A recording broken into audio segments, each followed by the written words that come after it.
We are going to Sideman today. We just want to get away from the Bali busyness.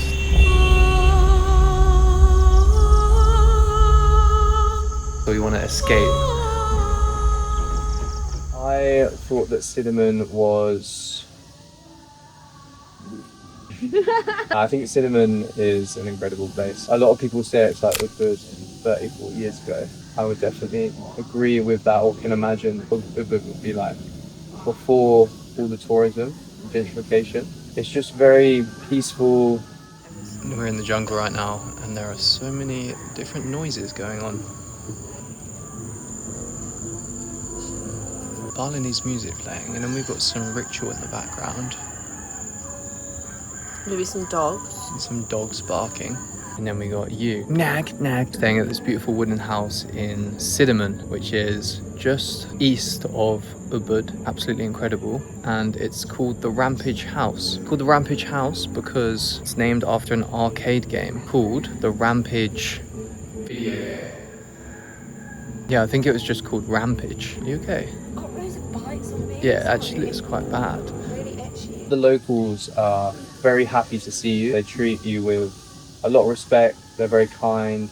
I'm not saying that in other places in Bali, locals don't do that. But I think here it's more because they're not at a point where they are fed up with it yet. They're more receptive to it, which I think is, you can feel the energy. It's just a very beautiful place. There's not a lot to do here, but you can still fill the day with a lot of stuff. You can slow down. Like the reason we came here was because of Uluwatu, Canggu are just very busy at the moment, and it can be quite intense. Like you leave the house, you go on your bike, and there's horns everywhere, there's traffic. Whereas you come here, and it's such a slower pace, and it feels so much more like you're involved in Balinese culture, rather than when you're in Canggu and there's coffee shops everywhere, Western cafes, and sometimes it doesn't feel like you're actually in Bali.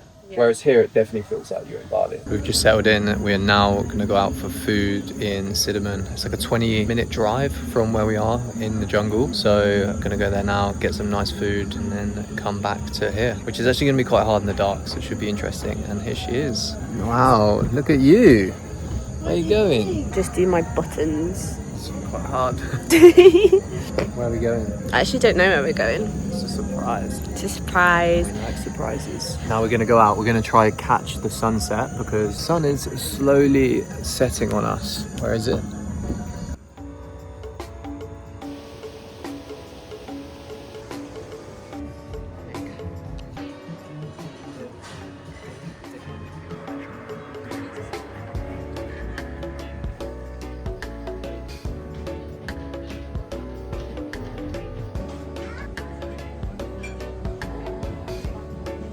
I think it's the perfect place to come if you actually want to understand and experience Balinese culture. And the thing that I like about traveling is that, like, when you meet new people in new communities, you see things about their way of life that you really like, that you wouldn't have understood unless you'd experienced it. So being here, I really like the emphasis that's placed on community and on family as well. And so the reason to come here, I think, is to learn about what you like in different cultures, and then you take that away with you. It's like traveling as a whole, isn't it? Yeah, it's the reason to travel. And maybe sometimes, you know, we come to Bali and we think, this is almost like being in Australia. It's not really like being in an Asian country. Good morning. We had a lovely sleep in the cabin yesterday. Now just having a coffee, looking at the view. But it was so noisy last night. So many different types of animals making noises. Don't know if you can hear it now, but yeah, it's just so many animals making noises. Today we're gonna go to the rice fields, do a loop round. Don't know how busy it will be. Obviously when we do the rice fields in Ubud, it's hectic, so busy. So we'll see what that's like, and then we're gonna go to the waterfall as well. Supposed to be really good. And get some lunch, and then I'm gonna probably get a massage because my back really hurts, and then probably just make the most of this beautiful cabin that we're at. It's so cool here. What was your favourite part of the weekend? Probably the people. I think it's really interesting the way that they talk about Sideman and like the concerns that they have maybe about the rise of tourism in the area. How they describe wanting to see more tourism because tourism means more jobs for them and more opportunities for them, and consequently that it means money for their family. But at the same time, the place just doesn't have the infrastructure to be able to withstand the level of tourism that there are in other parts of Bali. So it's kind of like stuck between a rock and a hard place where you want tourists because it's good for the community, but at the same time not wanting to lose their very unique way of life. It's like a catch-22. The catch-22, yeah. And then it's interesting for us being in a position where we've been so fortunate to be able to experience it, but in the same breath. By us being here, it's also a catch-22 because of helping, there's jobs because people like us are here, but at the same time, the rise of tourism Is because of us. the more tourists, like people like me and you that come to this area, the more people know about it. And then at what point, the same thing probably happened in Ubud and Vanuatu at some point, and now we see places that are really struggling to withstand the amount of tourists. Yeah, some of the locals were saying that it can be done, it just needs to be done in a way that is controlled, and it's like putting restrictions on like how many villas can be popped up, how many rice fields, and I think it's just doing it in a manageable way. Whereas I think maybe in Canggu and those other places, it hasn't been. And that's why it's been so hard to manage and the traffic's been so bad and the infrastructure hasn't been able to cope because it wasn't done properly. Slowly in a way that helped the locals and the community.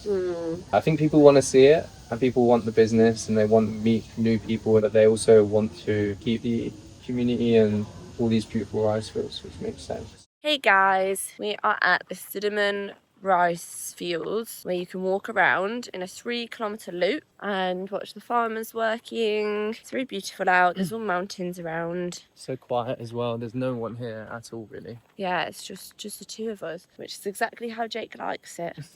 My favourite alone time with my girlfriend. Little fun fact for you. Sideman is named or comes from 2 Balinese terms. First, Sida, which means to attain or to achieve, and man, the second part is to I got it.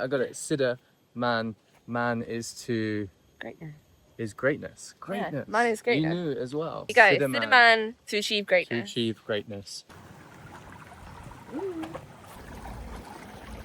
On an adventure. He looks like a hobbit as well. Behind us, you can see the outline of Mount The Gung, yeah. Which we actually climbed the last time that we were in Bali in 2025. Tallest mountain in Bali, and it was very, very difficult. I almost fell off and died. You can't really see how big it is because the clouds are kind of covering it, but it is actually huge. It's huge.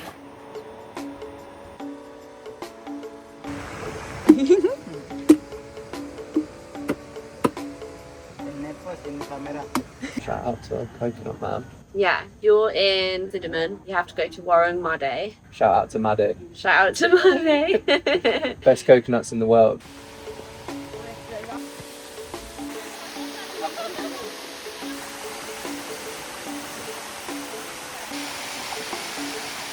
We are at Gembleng Waterfall. The little waterfall. And you can go and swim in them, so we're just sat in one of the little pools. Look at the view. Wow. His gaze. Aruna's gaze.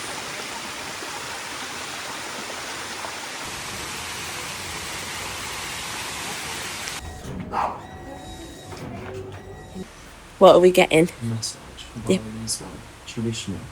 My back is quite sore from carrying this day and the enjoyment that we've experienced. So. I just don't think the infrastructure is set out at all for the roads are so small here, and you can see a lot of places like villas and things popping up already. Yeah, I think that's the more confronting part about being in Sideman is that so much of their community is built around the rice field, farming. Yeah. And then you look at some of the rice fields and you can see that luxury villas are already being built at the top of the rice field. And you have this feeling of, is the same thing going to happen here? Probably after the next 5 years. Yeah. Maybe sooner. But we're not staying in a villa, we're staying in sustainable. We're staying in a sustainable tree house. Tree house. The whole idea of the tree, or this cabin or tree house, is to oppose the idea of villas being built in Bali and create something that is more sustainable, preserving the world rather than destroying it. A lot of the cabin, all of the wood has been taken from pre-existing like resorts or hotels that as tourism has waxed and waned have like basically fallen apart and decayed. Oh wow. So in the bedroom, like all of the wood on the floor is from a huge hotel in Uluwatu that is now like abandoned. Really? And they retrieved the wood from it. It's all mahogany wood. Wow. So come to Sideman, but don't tell too many people about it. I think if you're a conscious tourist and you genuinely want to understand and learn about different cultures and immerse yourself in that culture, then come here. It's the perfect Yeah, place yeah. for you.